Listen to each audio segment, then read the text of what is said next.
Okay, so you've done question one and you've read through both of the sources and you've, understood both of the texts. So at this point, were there any words in there or any pieces of the text that you didn't understand? No. Okay, so what I've handed out to you is a task sheet, and on that task sheet you can see that I'm going to ask you to fill out a grid. Okay, we're going to use SQI for that grid. So from previous sessions, I don't know if you can remember what SQI stood for. Do you want to have a go? Yeah, so the S stood for statement, the Q was quote, and the I was inference. Yeah, that's exactly right. So statement is just your statement of observation based on the evidence.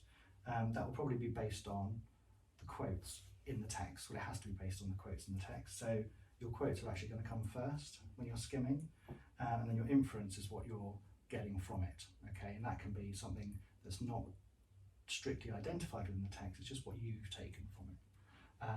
And that is essentially what part two, what question two is all about. You're skimming the texts, you're taking the evidence from them, you're making a statement about the differences, okay, all the similarities, could be both, and then you're drawing an inference from that, and you're building a nice coherent paragraph to sort of lay out your evidence and your thinking.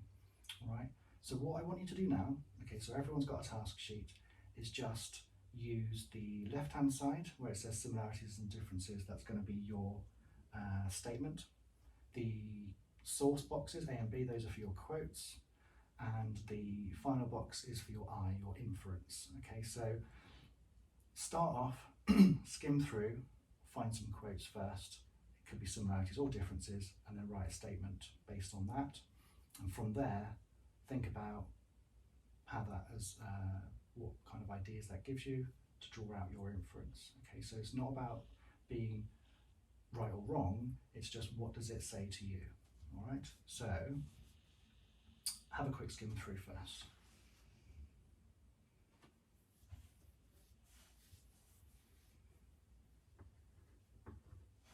Right, so would you say there are more similarities or differences in the text?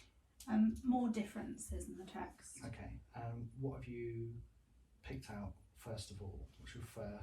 What are your first quotes? So the first quote I've circled here is a tiny boat in source A, and then in source B I've circled steamship.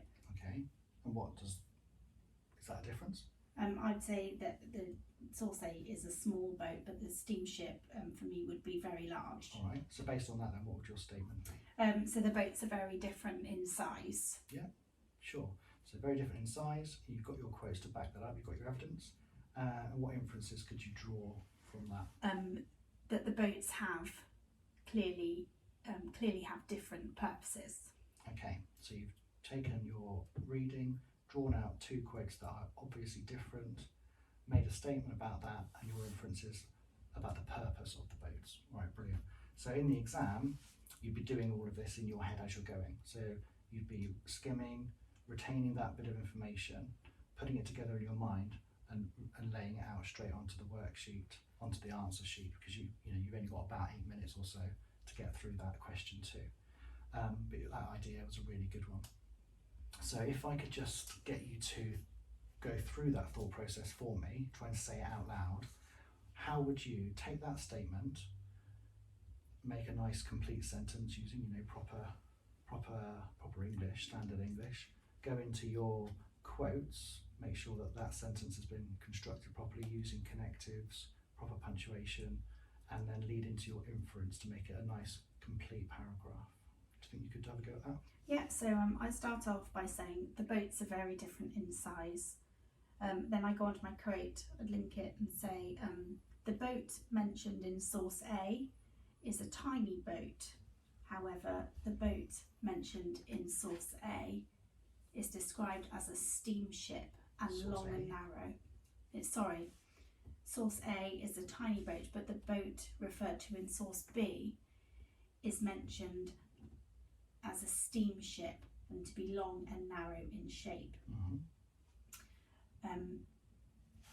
It can be inferred that these boats have clearly different purposes. Excellent. So what you've done is you've got your statement, you've linked it through, and you've created a coherent argument then to draw out your inference. Yeah. And so what you would do then is you'd have multiple instances to create a nice summary for your paper 2, for your question 2. And so if you keep going on that one, and then I'll come back to you in a minute. Okay.